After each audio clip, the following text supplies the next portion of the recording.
Well, I think it's about time that we start to rebuild this water pump and put the radiator back in. And you've already seen me doing some clean up on the nuts and bolts and various parts, but I think before we reinstall everything, we've got some female threads here, and I think they're okay. I didn't have any trouble getting the bolts out, but I always think it's a good idea to clean these out before we try and put the bolts in. So we've got these two on top of the thermostat housing here, and we've also got our 4 water pump fixings. Here they are, 1, 2, 3, 4. Now normally what I'd do is I'd just run a tap through these to clean out any old bits of rust or oil or old gasket cement, but unfortunately I can't do that today because I've lent my tap and die set to somebody. So I'm going to show you a little bit of a trick to clean out these female threads that maybe you can use yourself. So this is one of the bolts that I've taken out of the water pump, and what you need to do is you need to find another bolt which has got the same thread size. So this is about the same. So these bolts are, I think they're UNC, so you just basically put one on top of the other. The parts of the thread should mesh together. So again, I'm sure most of you know to check bolts to see if they're the same type, but for those that don't, that's how you do it. You put them together and the thread should mesh. So hopefully you can see when you've got 2 bolts that are the same type, the threads do mesh together. So I've been and found another bolt, and this one's a metric bolt, so it's not got the same thread form as the UNC bolt. So you put them together, you've got a gap between the bolt. I don't know if you can see that on camera, but they're not meshing, the 2 threads aren't meshing together. But if it's the same thread form, the bolts will mesh together. So let's clamp the bolt down in our vise. Oh, help if it was stuck vertically, I think. And then what I'm going to do, I'm just going to take a hacksaw and I'm going to cut down the middle of it.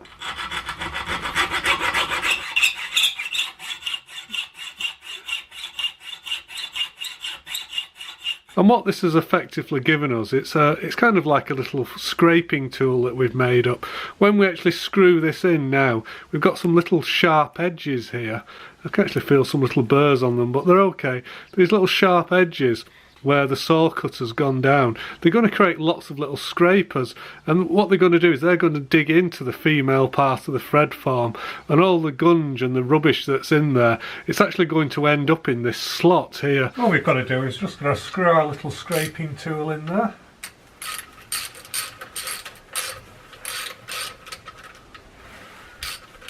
And I can feel this going in very easily, so I don't think there was actually anything to take off on these, but it's as well to give it a check. I feel a bit of resistance this time, so I think this is maybe scraping a little bit away.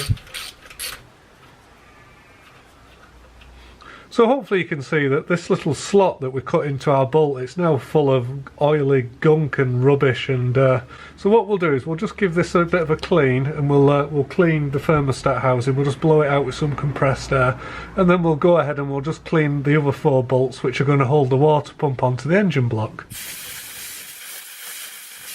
Okay, so I've just used the airline and I've blown out all the gunk that was trapped in our little slot.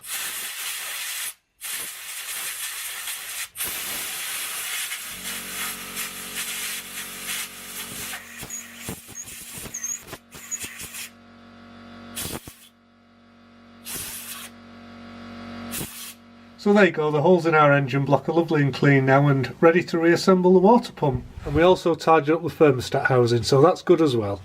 Now of course none of us like to shoot our bolt into a dirty hole, but on some occasions you've got to think about the female of the species, so I'm going to show you how to clean your bolt. So this bolt hasn't seen soap and water in a while, so let's give it a clean. So of course I'm going to show you a very easy way to do that using nothing more than a nut that will fit our bolt.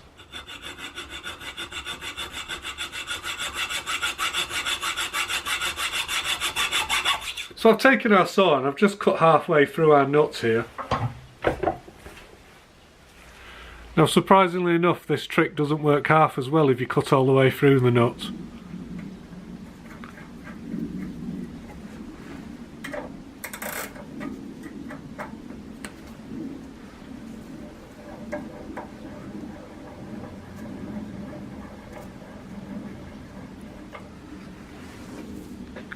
And hopefully you can see there, our thread form is lovely and clean. And if you want to get it cleaner, just go backwards and forwards a couple of times and it will scrape as it goes. Hopefully you can see that's much better. Now, I don't know if you remember the other day when we were cleaning up this fan, we noticed it had this big crack in it. Well, at the time I chose not to do anything about it, and rightly so. Some of you pulled me up on that, and some of the comments were, well, you could at least kind of drill a hole in it in here to stop the crack spreading any further. I think that's probably a good idea, so let's go ahead and just do that.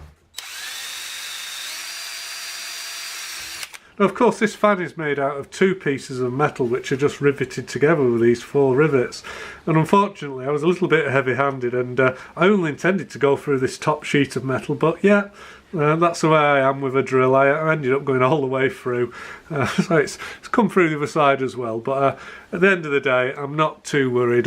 It's not exactly a finely balanced item, this. I don't think reducing the balance of the fan by the amount of metal I've removed is going to really make any difference, especially given it's close to the centre anyway. And of course, for all you hole aficionados, here's a close-up.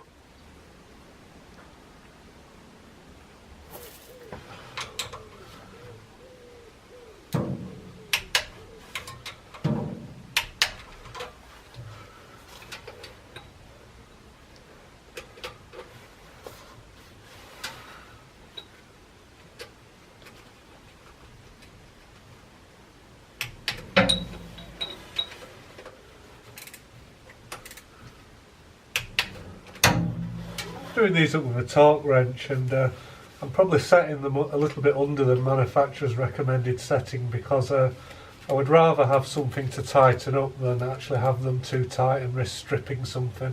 I'm not sure how well this will work, but I'm going to try and put the fan on before I put the radiator in, so I could end up taking this off again.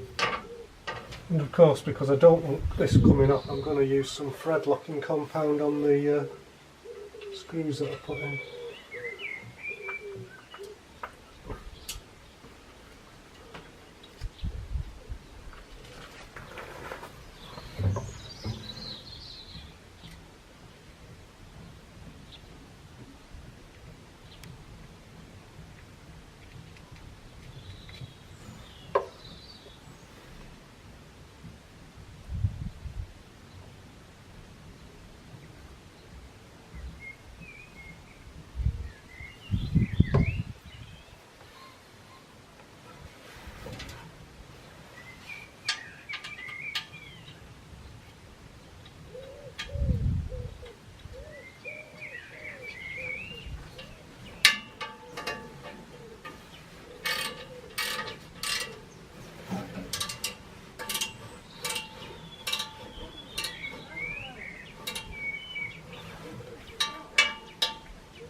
That'll do. A bit cautious about stripping the threads off because they're only thin bolts.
moving the radiator, I've dropped it down slightly from where it was designed to be, because it's catching on the drain cock at the bottom of the radiator. So I'm just seeing if I can install the radiator a little bit lower, if I can get these screws in.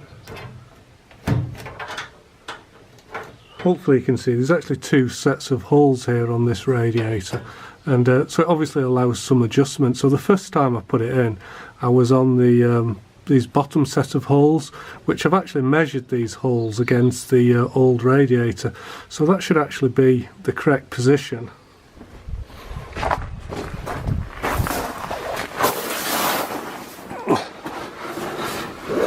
But the problem I was having is this drain cock. When I was on the higher set of holes, it was catching on here, just on the inside of this tin. So having said that, now I've actually put it in again, it looks miles away, doesn't it? So I'm not dead sure what's going on there. Might try and see if I can get it back in the original set of holes and see if that goes back up there. It's just catching on there. Well, looking at the old radiator, I can see what the problem is. The drain cock actually points down at an angle, so it creates some clearance under the body panel. So I'm afraid we're going to have to do a little modification to the actual panel that's causing the obstruction. Now, I'm sure most of you think I probably would have adjusted that panel gap using a big hammer, and of course that was the first idea. Now, I'm afraid this is just kind of the sort of problem that you get. This is an aftermarket radiator. It's not the original one.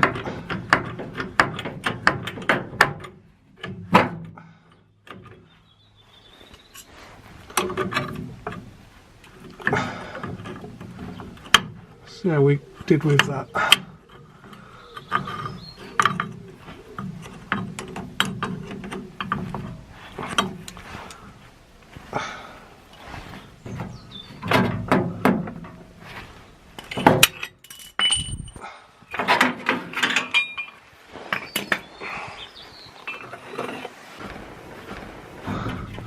Oh yeah, that's going to be like a bought one now. Well, I've been battling with this radiator for about an hour, and I think I've finally got it fitted, but it's been in and out 3 or 4 times at least.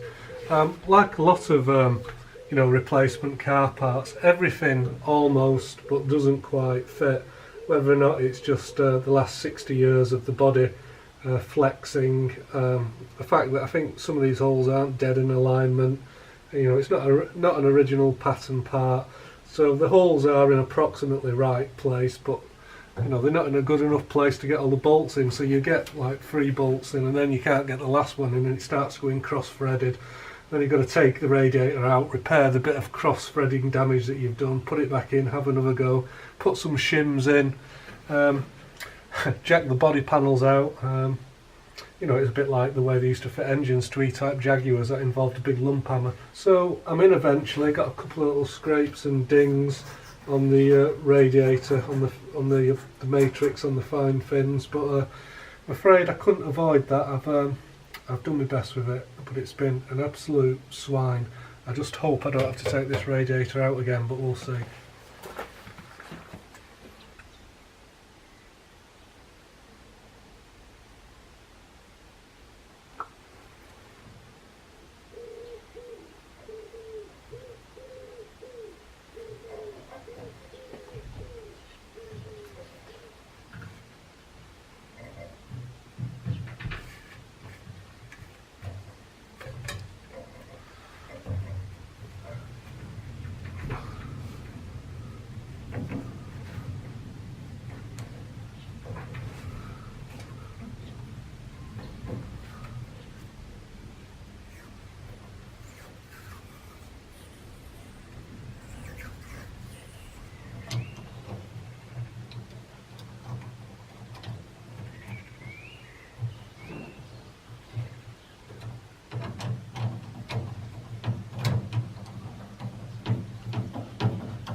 Well, as you can see, I've just filled the cooling system up with fresh water, so I'm going to get the truck out the garage now and let it heat up and check for leaks, and if all that's good we'll top it up with antifreeze. Now inside the exhaust manifold down here, you probably can't see it, but you can see a couple of pegs sticking out. Well, what there actually is inside the exhaust manifold, there's a flap, and it diverts the hot exhaust gases towards the inlet manifold here and gets it hot. Well, It should normally have a bimetallic strip on it there which opens and closes this flap, but that's missing on my truck, so I don't know if somebody has in the past has just lost a spring, or if they have maybe welded the flap open or shut, which is quite a common thing to do. But we need to try and replace that bimetallic strip. So it's kind of a coiled spring, but it is a bimetallic element, and it basically rotates this shaft here and presses against this peg that sticks out. So there's another little job for the future. Okay, so we've been running the car for about 20 minutes now, and I've been trying to get it hot, and well, it's staying relatively cold. I haven't managed to get it onto the 180, which is there, it's just under it.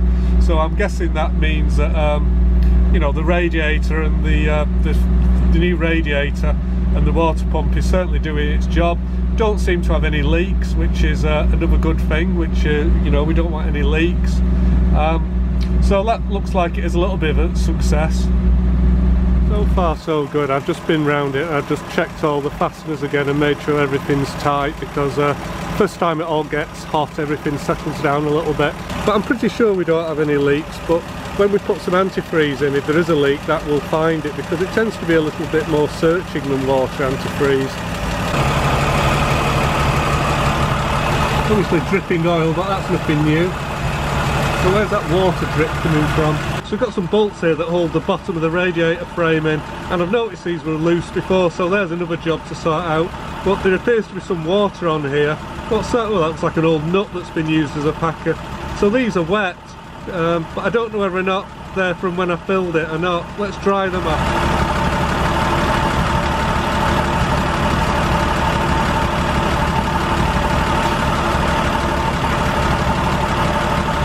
So I don't think you can see, but the car is spraying oil onto the floor. Now this is a special factory feature for people that have metal driveways. So basically you park your car on a metal driveway and it actually sprays oil onto it for you to stop it rusting. So yeah, that's a factory option.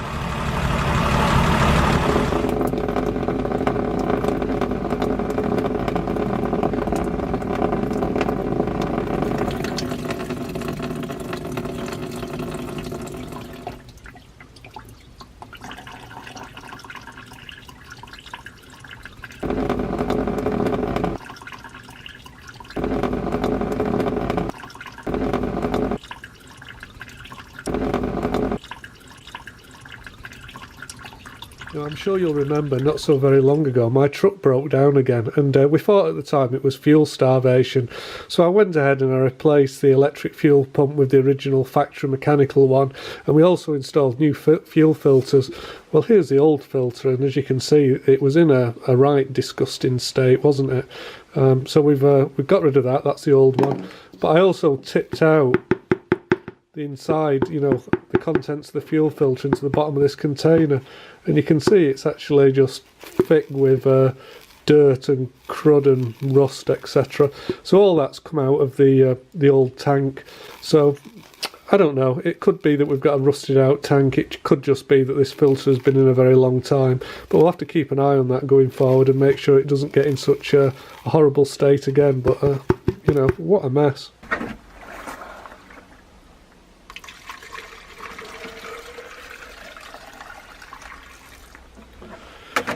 Hopefully you can see but the water's still got a little bit of a brown rusty tint. Well, I don't like that, so I'm just going to go ahead and keep flushing the system until it runs clear. Okay, so here's our antifreeze, and just reading it, we've got to put 2 parts of antifreeze to 1 part of water. Now, according to the truck manual, the cooling system takes 15 quarts, so what I think I have to do is I have to put 10 quarts of antifreeze into 5 quarts of water. So it's obviously quite a strong mix, that. And it says that will give me protection down to minus 19 degrees. It says you can also use it neat as well, so if there's any left over we'll probably just throw it in. So we need 10 quarts of this then.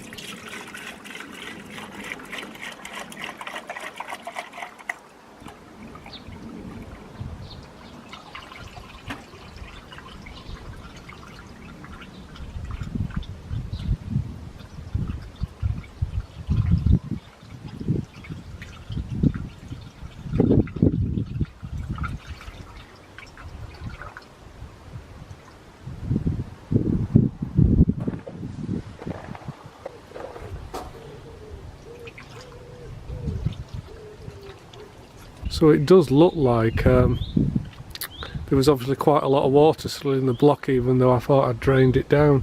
So there's my mistake. So I think what we're going to have to do is we're going to have to drain some stuff out and maybe just put some neat in. So that's a bit of a fail on my part. Oh well.